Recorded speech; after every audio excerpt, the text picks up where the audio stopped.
Good day, welcome to Literacy Revived. Today we want to talk to you about rounding off numbers to the nearest tens. Whenever we have to round off numbers to the nearest tens, we need to focus on all the groups of tens. So we start with 0.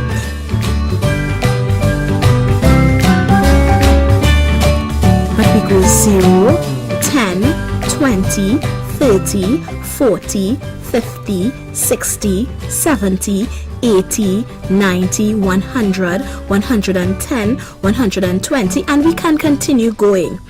The point is that we are focusing on our groups of tens, and whenever we get a number, we are focusing on which group of tens that number is closer to. So for example, if I have the number 32, which two groups of tens do you think 32 will be positioned between? Let us find it on my number board.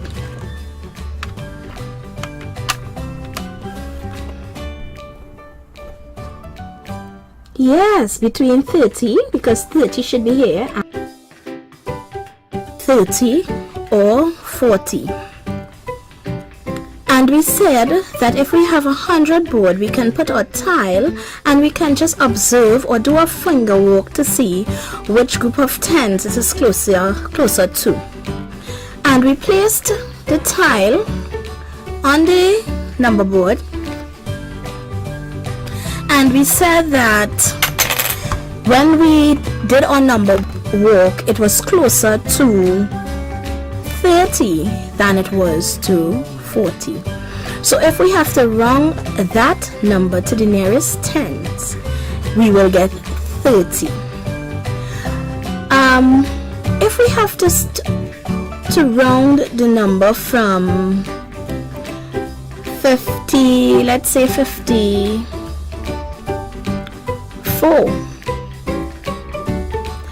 let's put it on the tile, on the board.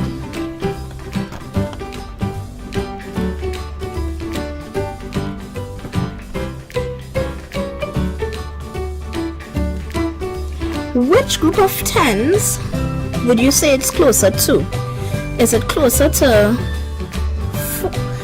50 or 60? If we do a finger walk, would we have to travel a further distance from 51, 52, 53, and there we are at 54, than we would if we have to go from 60 all the way back? Yes, it will be a longer distance from 60. So actually 54 is closer to 50 when the last digit of a number is 1, 2, 3, or 4, we round the number to the lower group of tens.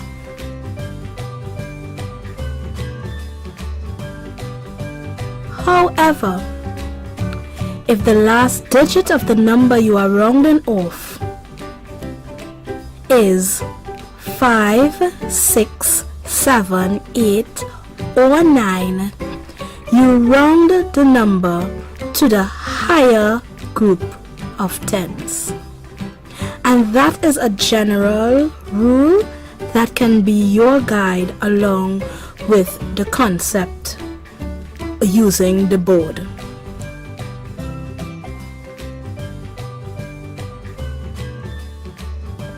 Now, it doesn't really change as the numbers include hundreds, because what I teach my students to do is to continue the pattern. If you have the number, just focus on the two last digit at the end. If you have 142, then just ignore the 100, just block it off and apply the same rule that you would use if you are rounding to the nearest 10. 42, if I have 42 on my board,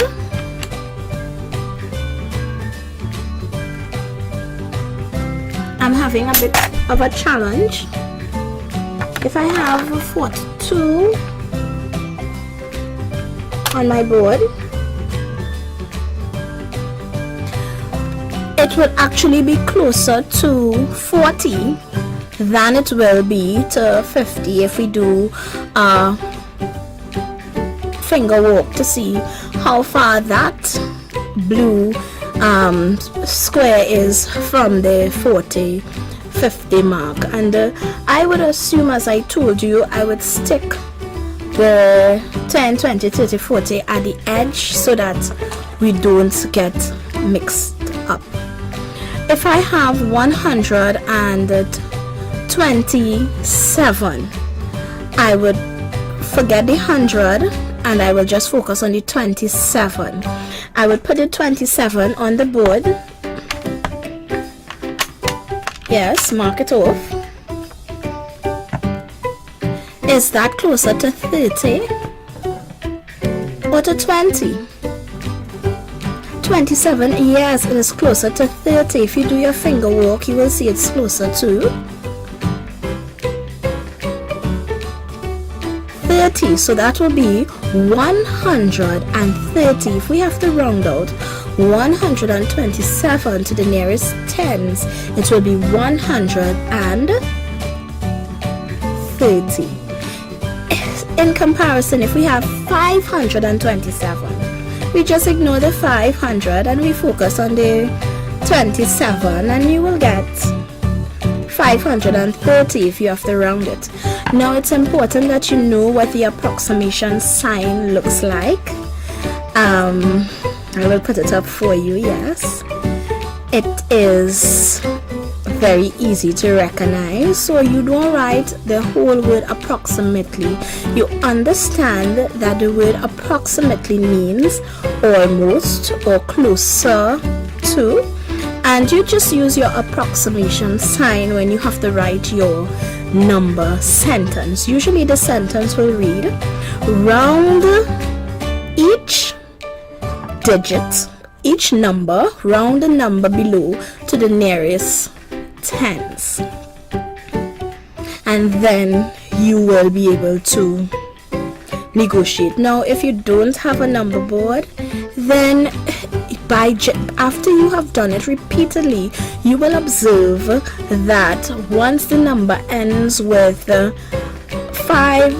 the digits 5, 6, 7, 8 or 9, you usually round up to the higher group of tens, and if it ends with 1, 2, 3 and 4, you usually round down to the lower group of tens. Now I am taking it for granted that you know which one is higher and which one is lower, but if I have a group of 10 and I have a group of 20, which one will be the higher group of 10? Which one would represent more tens? Obviously, if I have 10 and 20, 20 is more. If I have 50 and 60, 60 is more. And when I say round up, I mean, is it more? Which group of tens is more? So it is important that you establish the group of tens that the number is located between, so that you would be able to round it. This has been a very short lesson on Literacy Revived, and I am hoping that you would get the practice that you need. Right, join us for another lesson on Literacy Revived, where we do, we round up to different numbers, and we want to reach to a place where you don't have to rely on your resources. And this 100 board is very helpful, but you cannot carry it into the exam, so you have to understand clearly the concepts behind it. All right, and then you'll internalize that concept by your continuous practice, because as we already said, repetition is one of the best way of internalizing your concepts. Alright, so this has been another lesson on Literacy Revived. Join us again for another lesson on Literacy Revived.